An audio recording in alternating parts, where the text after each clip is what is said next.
Hallo meine Freunde, wir machen heute ein selbstgemachtes Gelee, ein Holunderblütengelee.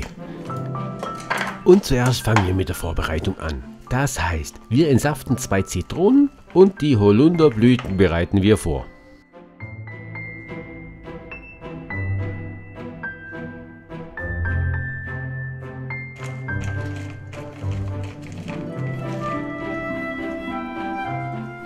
Die Holunderblüten, die befreien wir von den Stängeln, weil die schmecken bitter. Auch sind die Holunderblüten ungewaschen, weil wir wollen alles von diesen Blüten haben. Natürlich auch den Blütenstaub.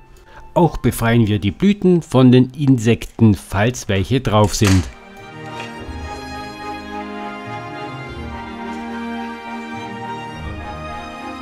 Sind wir dann soweit, dann geben wir 1 Liter Apfelsaft auf die Blüten drauf. Und mit etwas Wasser spülen wir die Schüssel aus, wo die Blütendolden drin waren. Denn der Schwab, der schmeißt nichts weg, da wird alles verwendet. Und weiter kommt auch gleich danach der Zitronensaft hinzu. Bevor wir das Ganze dann mit einem Teller beschweren, sodass die Blüten dann komplett im Apfelsaft untergetaucht sind. Und damit der Geschmack der Blüten super vom Apfelsaft aufgenommen werden können, lassen wir das Ganze für 24 Stunden lang ruhen, am besten im Kühlschrank. Danach sieben wir das Ganze ab, durch ein Handtuch zum Beispiel oder einen sehr feinen Sieb, den ihr eventuell zur Verfügung habt.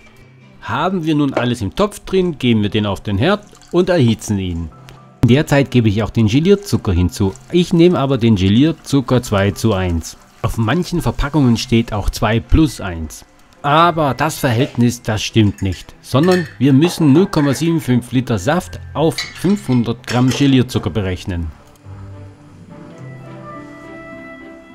Sobald das Ganze dann sprudelnd kocht, wird die Zeit gemessen. Und zwar, wir benötigen 4 Minuten. Dann ist das Ganze fertig und wir können es in Gläsern abfüllen. Natürlich habe ich die Gläser vorher in heißem Wasser abgekocht.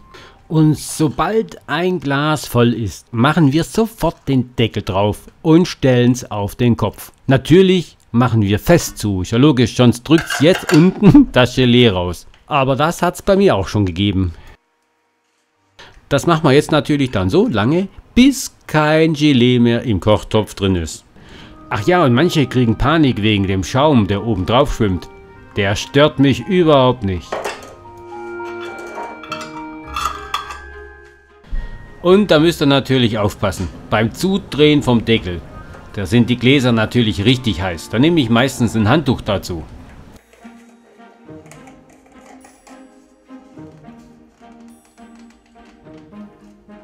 Sag ich mal, nach 15 Minuten ist es dann soweit, dann müssen wir die Gläser wieder umdrehen, damit das Gelee natürlich wieder auf den Boden kommt.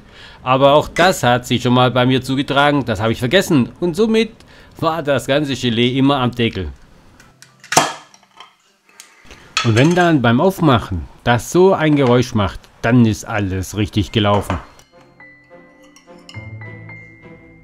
Ja, dann nehmen wir uns so ein richtig frisches Brötchen, am besten natürlich selbst gemacht, geben Butter drauf und dann eine schöne Portion von diesem leckeren Gelee. Ich sag euch Leute, nichts Besseres.